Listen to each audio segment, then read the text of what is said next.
Welcome to AlexGs Aquarium, everybody. Today I want to talk about humidity control in the 1600 gallon system.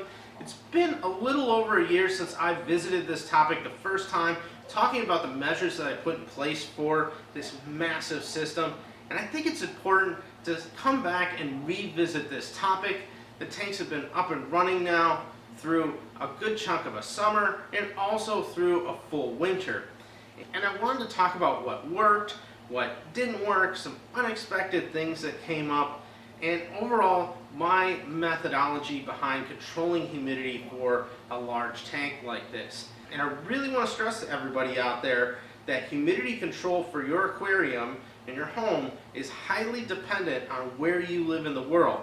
I live outside Chicago, and in this area we can have some harsh winters where it gets below 0 degrees Fahrenheit, and in the summertime it gets over 90 degrees Fahrenheit sometimes, with humidity levels in the 50 to 90% range at times. And that was a big factor in how I decided to control humidity for this system. So anytime you're trying to make a plan for it, look at what works in your climate, because it is really important to think about that. For my system, it came down to three things that ultimately give me my methodology. One is to contain humidity, minimize humidity, and mitigate humidity. If you contain, minimize, and mitigate, that goes a long way towards making sure that humidity doesn't become a detrimental factor to your health and your home. The first thing I want to talk about is containment. You'll notice the first thing with this aquarium is that there is panels that go from the top of the tank all the way to the ceiling. The tank is completely surrounded by these panels. There's also a door with a wall in the back there. All of this is in part to help contain my humidity. I wanted to make a space where the humidity gets trapped to a certain extent. Now, this isn't an airtight seal. There's actually gaps all the way around it, and these panels are just hanging on some hooks that I made up along the top to hold the canopy panels in place. I wanted to make it so that I could access all the way around the tank, so all these panels are completely removable, so I have full front and side access to the whole aquarium, because access is really important to me as well. Let's go back in the fish room now and talk a little bit more about other containment steps that I have taken. The other method of containment that I'm using for the 1600 gallon system is to take plastic and keep it on my ceiling. I have it all the way around the ceiling, all the way down across the tanks. I also have it taped against the walls with an outdoor rated Gorilla tape that won't let go of the cement. And I have that completely surrounding the fish room so that the moisture in the air cannot absorb into the floor joists above. This is the very first part of controlling the humidity in the 1600 gallon system. The second part of my humidity control for the 1600 gallon system is minimization. Now, I don't have a lot in place for minimization, but what I do have is very important for a couple of reasons. I keep tops on my 265 gallon sump. Now, these tops might not look like much, but they do a very good job of controlling humidity. You can't really see other than a little bit of glare, but the whole underside of this panel is completely covered in water. And it's the same on this panel as well. There's a ton of humidity that is being generated through evaporation because of the water movement of the protein skimmer and the overflows. The top on the 120 gallon also serves that same purpose. It's almost raining underneath this top because there's so much condensation taking place. This is how I minimize humidity from being generated by controlling evaporation as much as I can within the 1600 gallon system. The final piece of humidity control for the 1600 gallon system is mitigation. And I accomplish this with two different methods. One, I use ventilation. This is a commercial bath fan rated to pull 110 cubic feet per minute out of this space. It has a built-in humidistat, and it's constantly venting. On occasion, it will shut down. But for the most part, this fan runs 24/7 and is constantly taking air outside. Now, I'll caution everyone with this: if you use ventilation fans, make sure that you scale them properly. If you have things like your furnace or hot water heater that exhaust carbon monoxide outside through a chimney, you have to be very careful with using ventilation fans sucking air outside. If you create too much of a negative pressure in your home, it could potentially suck those exhaust fumes into your home and make a very dangerous situation for you and your family. And even in some sealed rooms, these ventilation fans, if they're strong enough, have been known to blow windows out. So be very careful with ventilation. I kept it to a minimum size fan, and I decided to go with a second piece of equipment as standby.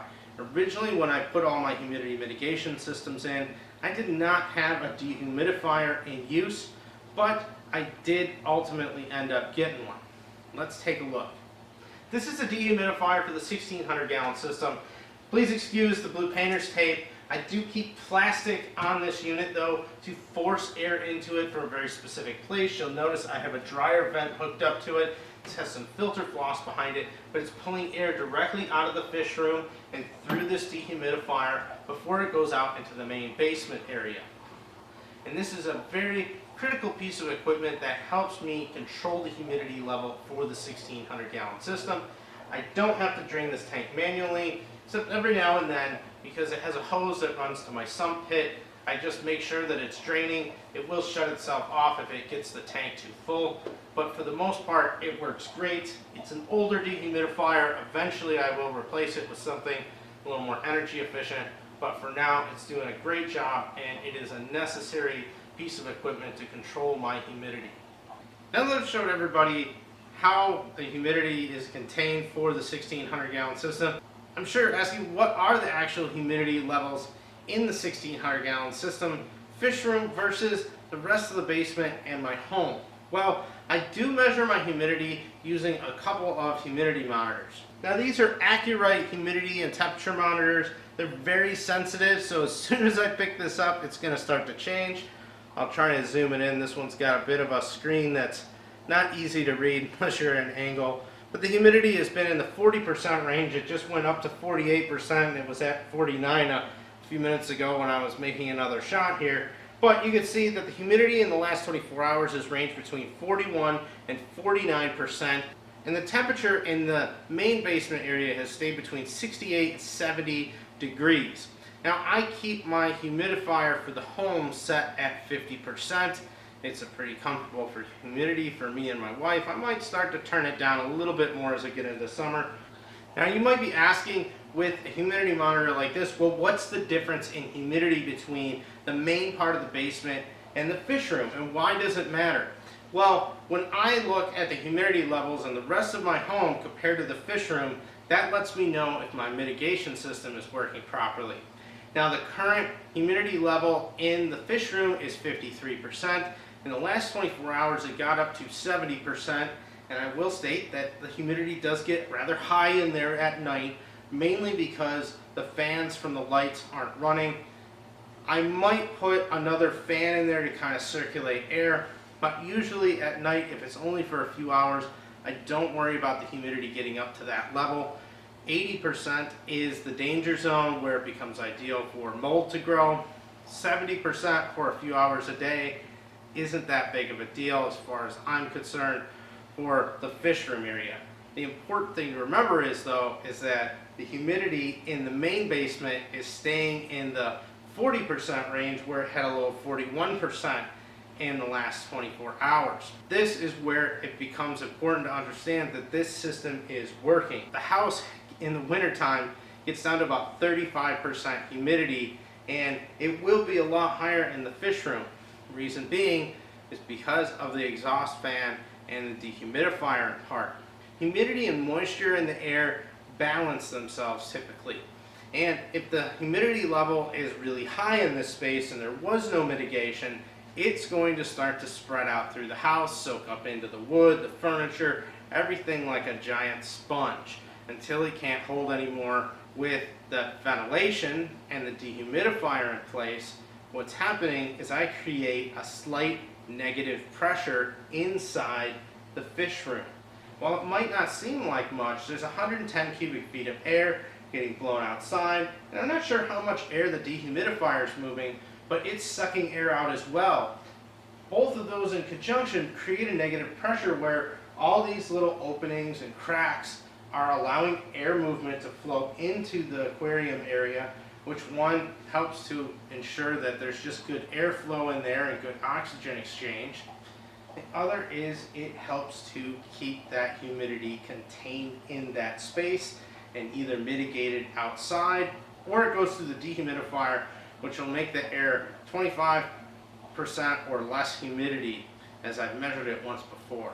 As far as lessons learned go, I did learn the dehumidifier became a necessary piece of equipment to keep my humidity under control. When I didn't have it, humidity levels started creeping up into the 60% and then touching more into the 70s to almost constantly in the 70s, and the rest of the basement was slowly creeping up behind it. As soon as the dehumidifier was added though, it completely eliminated that problem and since has been working really good. The only other issue that I had was along the top of the cement wall in the back of the fish room, as there was a huge temperature gradient between the uninsulated concrete wall of my basement and the inside of the fish room that is in the 70s year round. There was condensation forming on the inside of the cement there. And that condensation wasn't a really big deal, and ultimately what I ended up doing was putting a fan over it just to keep air movement and evaporate that moisture.